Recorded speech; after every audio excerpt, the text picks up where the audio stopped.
मेरी शादी 2005 में एक साधारण से परिवार में हुई थी। उस समय मेरी उम्र 25 साल थी। मेरी ससुराल में मेरी पत्नी एक छोटी साली जिसकी उम्र 18 साल की थी और मेरे ससुर रहते थे। मेरी सास का देहांत लगभग 10 साल पहले ही हो गया था। मेरी पत्नी का कोई भी भाई नहीं था और ससुर भी अक्सर अपने गांव में रहते थे। इसलिए मुझे शादी के बाद अपनी पत्नी और साली के साथ उनके शहर वाले घर में रहना पड़ा। मेरी पत्नी देखने में बहुत सुंदर है, साली से भी ज्यादा।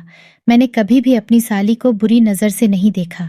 हम लोगों की जिंदगी बहुत ही मजे से कट रही थी। शादी के 1 साल बाद मेरी पत्नी ने एक सुंदर से बेटे को जन्म दिया। क्योंकि बच्चा अभी छोटा था और उन दोनों की देखभाल करने वाली कोई समझदार स्त्री नहीं थी, तो मेरी माँ ने मेरी पत्नी को अपने घर बुला लिया। अब घर में मैं और मेरी साली अकेले रह गए थे। मैं उससे बहुत कम बात करता था और सुबह जल्दी काम पर निकलता था। रात को देर से आता था। मेरी साली मुझे खाना खिलाने के बाद पड़ोस में रह रहे अपने चाचा के घर में सोने चली जाती थी और सुबह जल्दी आकर मेरे लिए खाना बना देती थी। सारी चीज़ें अपने हिसाब से सही चल रही थीं।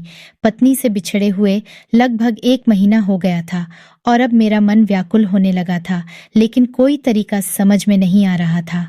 मैं कभी कभी कोई फिल्म की सीडी लाकर रात में फिल्म भी देख लेता था, जिससे मेरे मन को सुकून मिल जाती। और एक दिन मैंने सोचा कि क्यों ना अपनी साली को मिलाया जाए और उसके साथ, इससे मेरा काम बहुत आसान हो जाएगा। और जब तक पत्नी नहीं आती है तब तक जब भी मन करेगा, भरपूर यही सोचकर मैं साली को मिलाने का जुगाड़ सोचने लगा। एक दिन की बात है कि मैं सीढ़ी अपने बिस्तर पर तकिया के नीचे भूल गया और काम पर चला गया। बाद में मुझे याद आया कि मैं सीढ़ी तो घर पर ही भूल गया हूँ। फिर मैंने सोचा कि कोई बात नहीं, अगर वह सीढ़ी साली ने देख ली तो मेरा काम और भी आसान हो जाएगा। अब मेरे मन में केवल अपनी साली के साथ करने का ख्याल घूमने लगा। शाम को जब मैं घर आया तो मेरी साली बिल्कुल नॉर्मल दिखी। वह वैसे भी मुझसे कम ही बात करती थी और मैं भी उससे ज्यादा बात नहीं करता था। उसको नॉर्मल देखकर मेरा मूड खराब हो गया, लेकिन मेरे सारे सपने टूट गए।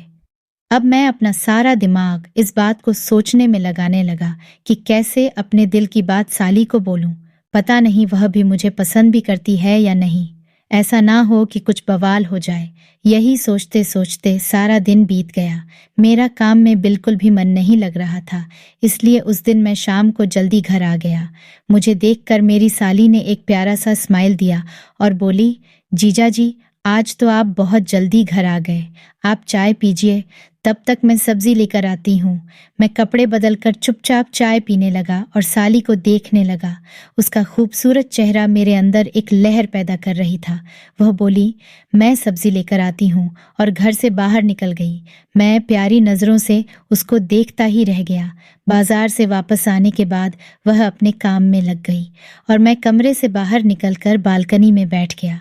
थोड़ी देर बाद जब मैं किसी काम से अंदर गया तो मैंने देखा कि कमरे का दरवाज़ा बंद है, लेकिन उसमें कुंडी नहीं लगी थी।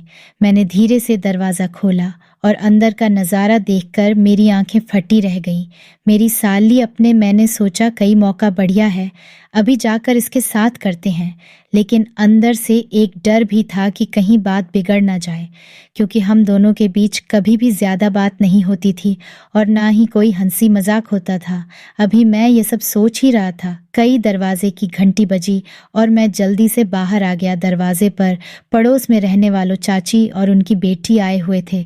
मेरा तो सारा मूड ही खराब हो गया।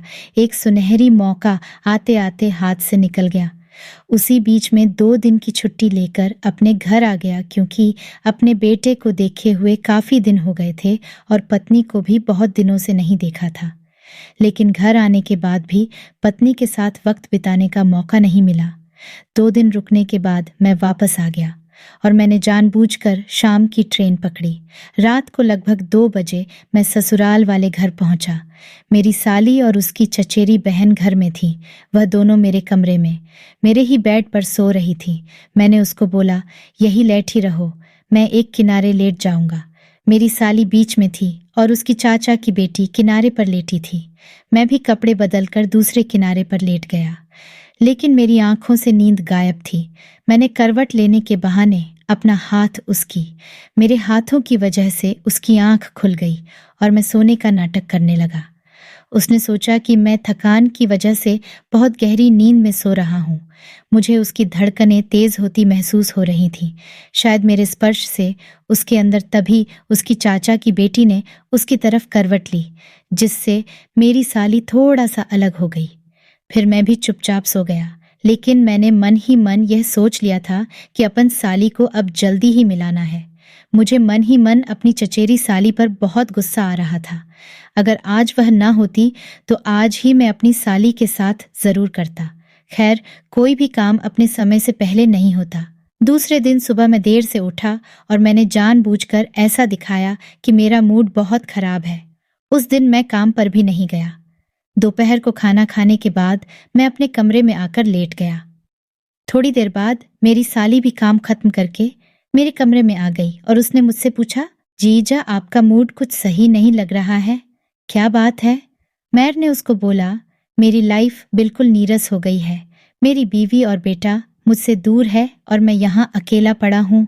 सभी लोग अपने अपने परिवार के साथ रह रहे हैं और मैं यहाँ अकेला पड़ा हूँ और बीवी और बेटे को प्यार भी नहीं कर सकता। ये सुनकर वह बहुत परेशान हो गई और रोने लगी। उसने बोला, इस सब की वजह मैं हूँ। मेरी वजह से आप दोनों को परेशानी उठानी पड़ रही है। मैंने उसको समझाया ऐसा नहीं है, लेकिन उसने रोना बंद नहीं किया।